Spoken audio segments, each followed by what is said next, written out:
Hi, I'm really angry about a documentary I've just seen on the BBC website, and I watched the documentary on iPlayer. It is bang out of order and it is bordering on being an advert for the drug company.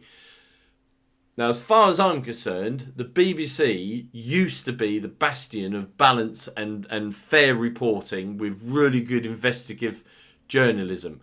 I think this documentary brings it massively into question. I've just watched their documentary about the weight loss drug and felt that the whole thing was totally biased in favour of the drug company and is almost indicating, well, the NHS should pay for it because all these poor people that are overweight and obese will need it, and it's not fair that only a few get it. That is bang out of order, because there are alternatives, and I'd expect in such a documentary at least touch upon the alternatives, such as a low carb diet, something like keto, carnivore, paleo. But no, there's not even a mention of it. It's all about pushing the benefits of this drug, where over 6 months they lose ballpark about 15 kilos. They can only stay on it for 2 years because the NHS can't afford to maintain that. It also reports that there's 3.4 million obese people in the UK, of which 1 in 3 adults are overweight or obese. So, and they're saying that if everyone went on this drugs, it would bankrupt the NHS. But there is an alternative. Why that has not been reported, I think, is absolutely disgraceful and disgusting. I have written to the BBC, I have written to the reporter that did the programme, and I've written to 2 of the experts that are mentioned in the programme. Let's see if I get a response.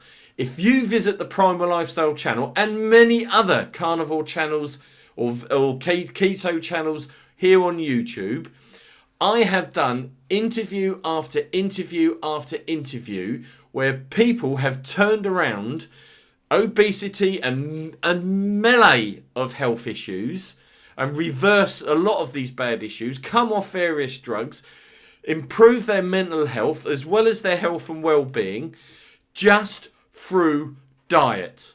And I do not accept this, it's in your genes, because I was obese. But I've got brothers that have never been obese, and I've got some brothers that are borderline overweight. It's got nothing to do with people's genes. That's an excuse, and I do not accept it.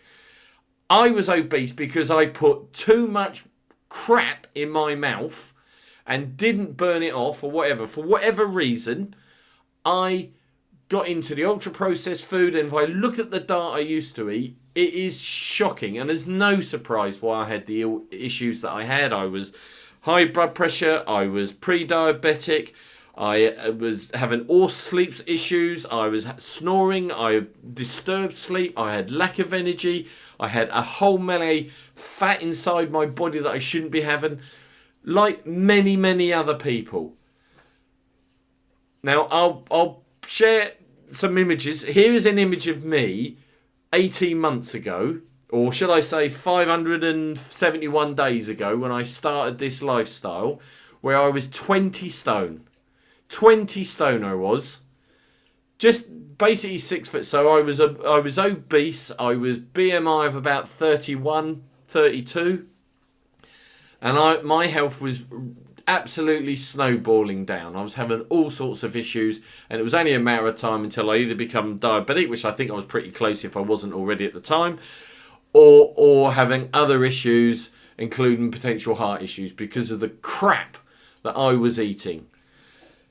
I've found out a way of eating. There's all my stuff's on there, and I've interviewed numerous people that have done the same reverse. For example, there's George, who's a similar age to me, similar issues with me, and an amazing job he's done. Diet alone, just diet. It shouldn't just be pushed into a drug. The NHS is already creaking at the seams, so why make that worse by giving this rush of people wanting this drugs when they can fix it? You can fix your obesity, and it's not difficult. So some of the arguments they put forward was this food noise that they kept referring to about, because obese people, they're constantly thinking about food and they can't get away from it. And it's in their face because of all the various processed foods and takeaways that's available. Well, if you eat a low carb diet and you eat lots of animal fat and you eat protein, you'll find very, very quickly there's no food noise because you are satisfied. Your body is satisfied. It's no longer hungry.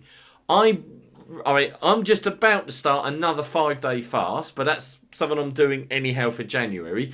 But normally when I'm not fasting, I'm on 1 meal a day, stroke 2, which I would class the second as a snack. And that's just eating animal products, meats, fats, eggs.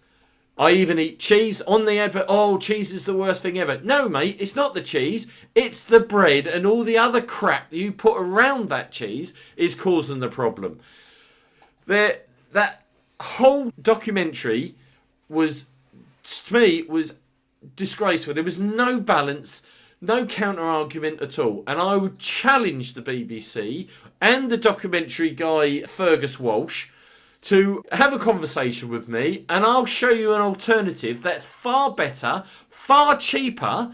And I'm a taxpayer, and I want to pay tax on an NHS where it can do so much more with that money, rather than doing it to the people that can improve it. I'm not fat shaming anyone. It's really good that people are trying to improve their health, but 15 years in 6 months, that's ridiculous. I lost 37 kilos in 6 months easily, and I could have lost more if I wanted to, but I chose to balance it out. This documentary is absolutely bang out of order as far as I'm concerned, and I'm going to challenge the people around it, and hopefully I'll get some response and I'll report it. Thank you for listening to my rant. I'm just so angry. Oh my God, I am so angry. So anyhow, thank you for watching. Please follow if you want to find out any of the follow-ups on here, and please like.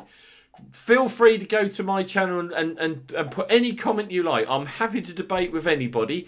I am absolutely convinced this is the way of life. And why it's not being promoted, why it's being kept out of the way, because it's not profitable. Drugs are profitable, ultra-processed foods are profitable, but eating healthy isn't. BBC, bring some balance, please. Thank you.